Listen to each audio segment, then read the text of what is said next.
In this section, I want to talk about why people migrate. This is a photo of Ellis Island back in around the 19 teens. This was right around the time in which my father's grandparents moved from what was then Austria-Hungary to the United States.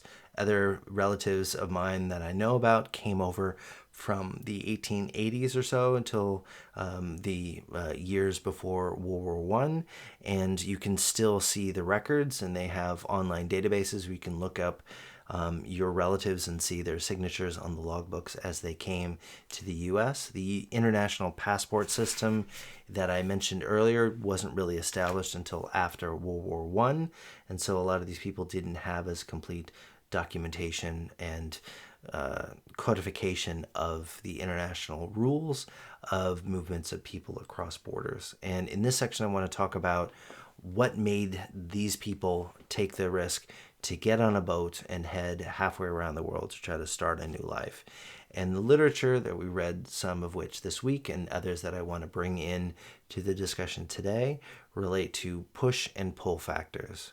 That you have things that are pushing people away from their situation in their country of birth, and there are other things that pull them to particular countries instead of others. Push factors can include limited job opportunities, which reduce opportunity costs for staying where they are and up the expected utility of moving. Colonialism and slavery are ones in which we don't talk about enough, and that there is gradual appreciation about the impacts of the Atlantic slave trade that lasted until the better part of the 19th century, colonialism, which lasted for the better part until the 20th century, and the legacies of those we've touched on in previous weeks of this class, but they could also be push factors to try to get people voluntarily or involuntarily to move to other states. Lack of safety or services in their home country, which we're going to talk about in a second. Political repression or limited voice, which connect to the definition of refugees that I talked about earlier. Environmental uncertainty and damage, which we've already talked about. And Swain, the article for today, argues that push factors dominate environmental migration, migrants' decisions to leave, and that pull factors are less important than people's just need to actually leave. If the seas are rising, and if you're in a small Pacific island nation, it is less important if you go to Australia or New Zealand as opposed to just leaving the country where it's no longer possible to have the life that is sustainable for you, and the destination pull factors are according to Swain, less relevant. And this made me think about push factors related to my life. And when I went to UCLA, I went as an undergrad. It was right after the end of the Cold War, and one of my best friends was a Russian literature major, and he got me into Russian literature, for better or for worse. Not just the classics in the 19th century, but Solzhenitsyn as well. A lot of great 20th century and now 21st century writers. He was a famous writer that wrote the Gulag Archipelago, which is sadly relevant and Russia and its involvement in displacing people within the country are still relevant today. He wrote a multi-part book, Solzhenitsyn did, looking at the Stalinist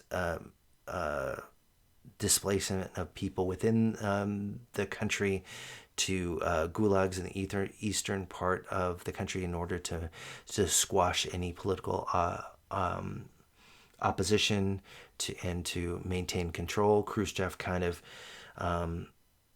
disavowed a lot of the worst excesses of that, but I think this is the most famous book at talking about the realities and the impacts of the gulags, the forced labor camps in Russia. Now, I think from the evidence that I've seen, it is less relevant, these kind of forced labor camps, than the re-education efforts. Recent reports, Navalny, the major political opponent of Vladimir Putin, spent time abroad, decided to come back to Russia in similar ways. I don't want to compare him to Lenin, but there is a history of a lot of political opposition leaders, including Ho Chi Minh and others, that spent some time abroad before launching efforts at trying to change the politics in their home country. Navalny, I think, just got an extra 9 years added to his sentence. This press report said that it is the reality of his situation is less forced labor camps and breaking rocks in Siberia than having to watch state television and trying to use propaganda to try to change people's minds. And so I think there is a lot of connections and a lot of effects on fields outside of politics, economics, and migrant studies that these kind of movements of people have had over time. So push factors. Solzhenitsyn went to the U.S., and that's why his grandson went and studied as a literature major at UCLA when I was there. But there's also pull factors that might drive people to choose one country over another. Economic opportunity, including employment, political openness and stability, better services and security, and less environmental instability. And the economic factors should help explain why the US, Germany, and other Northern European countries are often the destination for migrants when they're trying to leave developing countries and head to developed countries for economic opportunity as well as political and economic stability. However, there's a lot of other network effects that might drive people to choose one country over another. I think we're living through an interesting time now with Ukraine, in which you have a large number of people making strategic decisions about whether they go to Poland or other countries bordering Ukraine. There's some evidence of forced displacement in eastern Ukraine into Russia. At least that's the reports I've seen. And to what extent refugees just try to take the easiest path, whatever border is closest to them, makes a lot of sense. South Sudan's a lot of the refugees fled over the border in Uganda because it was the country that was closest to them. Or you could also move because of network effects that I mentioned earlier, which I would consider cultural, linguistic, or legal ties due to historical movements as a result of path dependency or policy. So it's not an accident that there's a large number of Armenian Americans. For example, I grew up in Los Angeles, worked at a bank in college, and there is a huge Armenian population that, as well as in my schools as well. Now that I think about it, there's over 166,000 people in the Los Angeles area. Armenian Americans are almost 500,000 as of about a decade ago, and I think they were a crucial lobbying push towards the U.S. Congress finally recognizing the Armenian genocide from the teens in the 20s, teens through the 20s. So these migrants in their destination states can have political effects, as well as people when they decide to move. I also went to school with a lot of Iranians after the Iranian Revolution in 1979.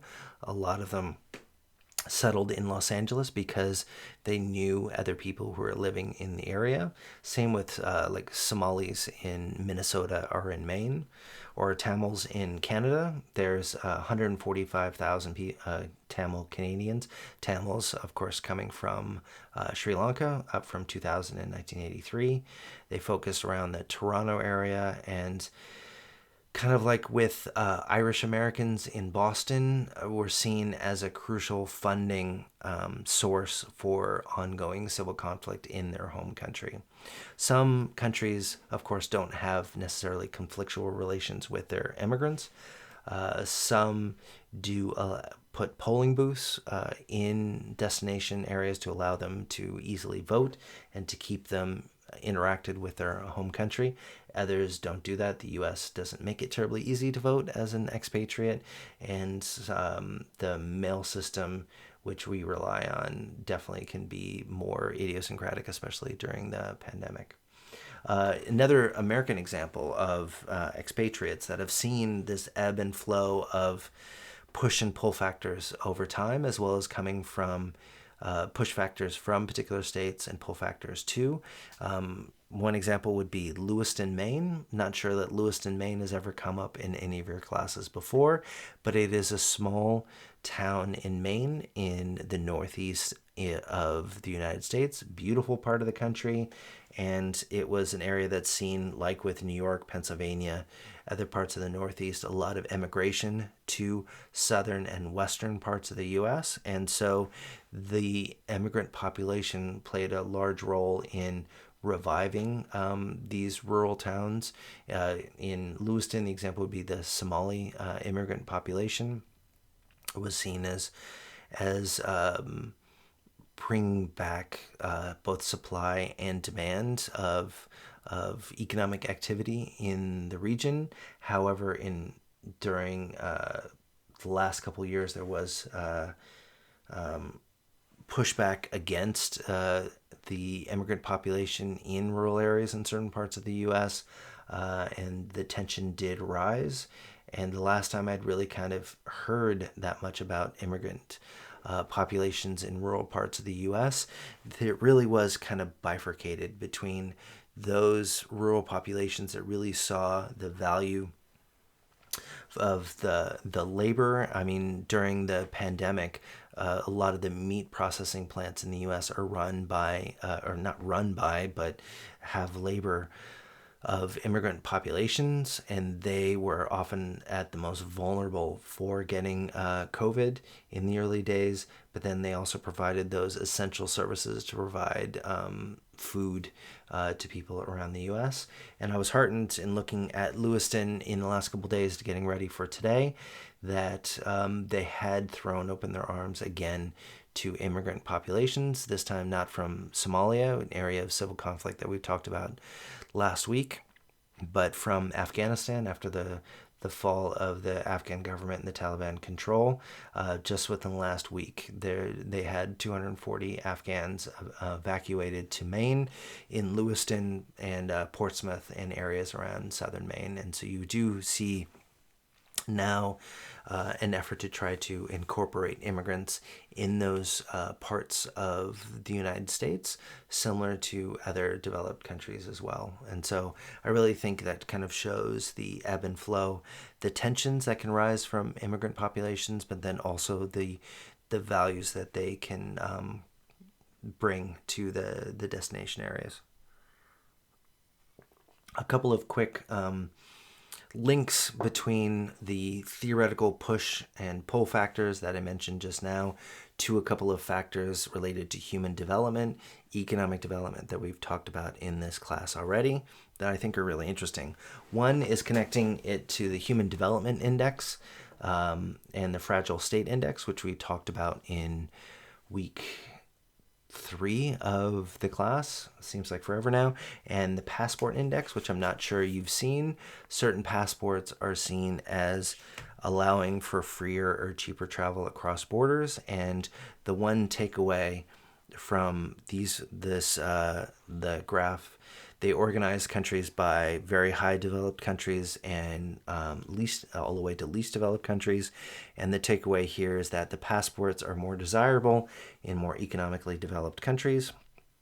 And in least developed countries, you have lower human development index, more fragile states, and much less desirable passports, which kind of shows how the understanding that the free flow of people might have benefits for both sending states and receiving states, but there's still tensions for where do you strike the balance between protecting your own citizens' economic opportunity, as well as allowing for following the obligations as being a country in the international system to accept refugees, the most vulnerable from other states. And there's a lot of evidence that the values, the economic development potential, and the revitalization of those populations that have those population pyramids that we talked about last week, that are much older populations. Immigrants are likely to be younger, Less likely, the first generation immigrants less likely to commit crime than those in the destination states, and they provide a lot of goods.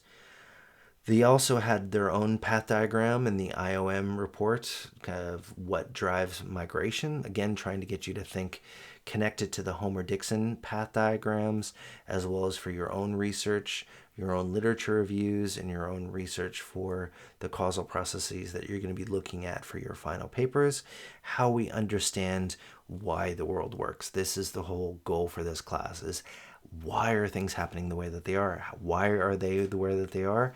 In order to better enable us to develop policies or live our lives in a way that's beneficial to us and other peoples around the world. And so this is just another way to kind of show how conditions and prospects, which I would consider those economic or environmental factors, can drive people's desire to change, and that can lead to successful or failed migration.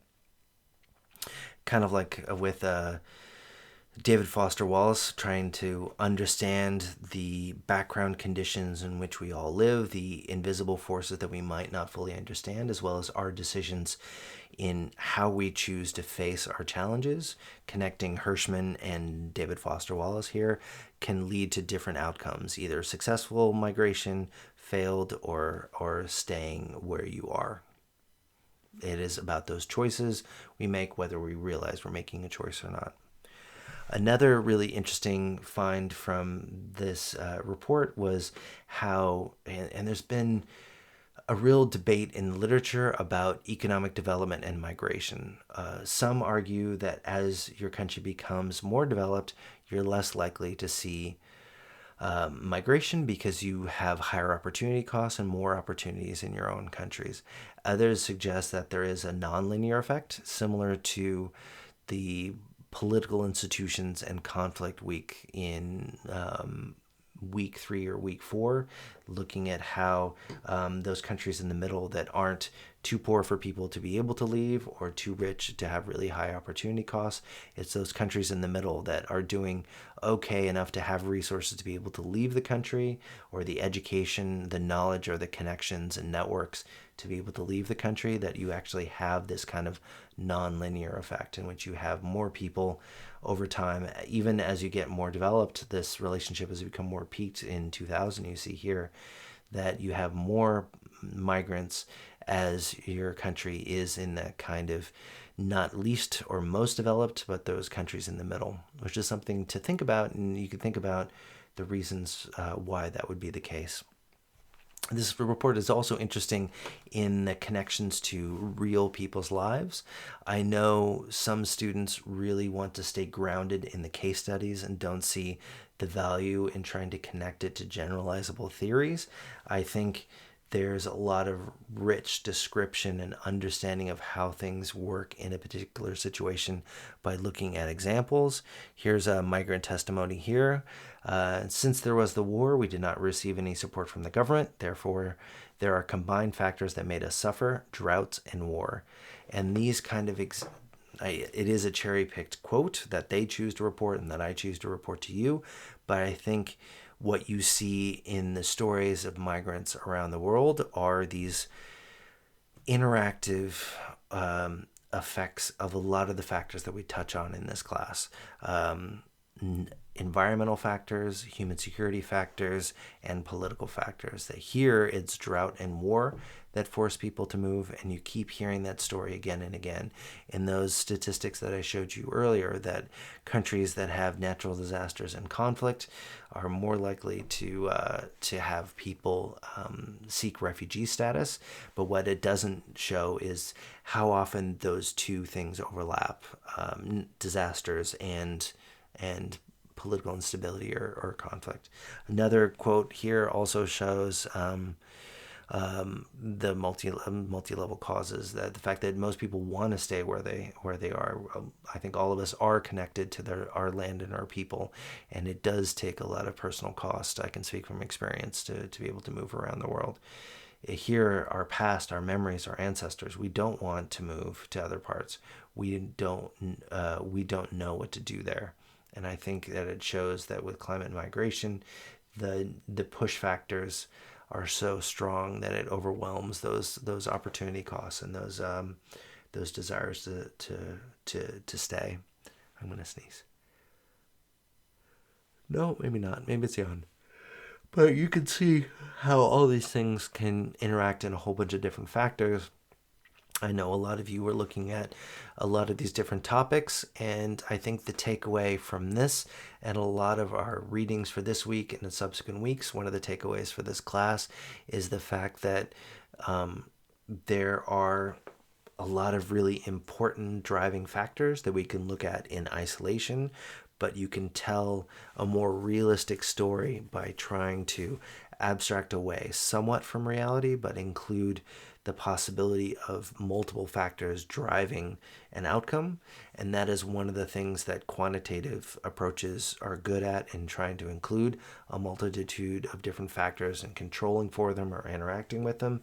The drawbacks, of course, are the measures that you use are often limited in countries that are unstable, or there could be potential biases in how people collect the information, or they could be so complex that people don't want to use them. And I think this report is another one of the international reports I've brought in to show information, because it is often easier for me and for students to understand than a lot of the research that we read for this class. And my duty of care is to try to introduce you to both. And I think this graph I stumbled across in rereading the IOM report for this week shows the strengths and weaknesses of the academic literature and the more policy report literature like that put out by the IOM or the UNHCR or other kind of reports. That the strengths of the academic research is usually high quality, not guaranteed, but encouraged by peer review by other experts. They build on scientific evidence and build on networks of expertise that people developed over time. However, the weaknesses, often limited, take a long time to actually put things out, could be not accessible to undergraduates or non-experts. And a lot of these things, like you see behind me, can be big and long and tedious to read through, and most of us don't have the time and effort, and given the complexity of modern life, to be able to spend that much time on all things that we might want to know about. And so that's why the non-academic research can be more widely available, more quick to publish, and draw on the expertise from both the policy and academic sphere, and it was often shorter. However, there's quality can more variable, ignoring more systematic evidence approaches, and so forth and so on. The takeaway, of course, is that this is reflecting the gradual realizations by, and I've had a foot in both camps, both in the policymaking realm related to elections and the academic research for the vast majority of my academic career, in seeing the strengths and weaknesses of the different approaches. And so for this lecture and in the class in general, I try to take the best of both to be able to merge the two. That I understand undergrads might find it easier to focus on the policy literature, but that we really want to be systematic in our understanding and approach, and to be able to digest the literature that's shaping a lot of that policy literature. A lot of the policy literature takes a lot of out from the academic literature and remixes it how they want to in their own way. Anyway, this video is getting a bit long, but I just want to end with that 2x2 table to bring in the second lecture question. I've had a video on how to write a literature review. Is there anything about the readings in this class, the lectures in this class, or just about academia or your experience with it that you would find it useful for me to create a video to help clarify it for you? I had a lot of really good questions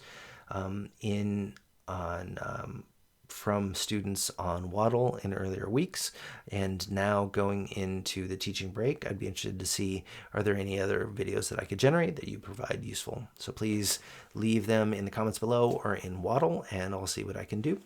With that, let's end this section and get into the main connection to the other literature we've seen so far in this class, connections between environmental migration and conflict.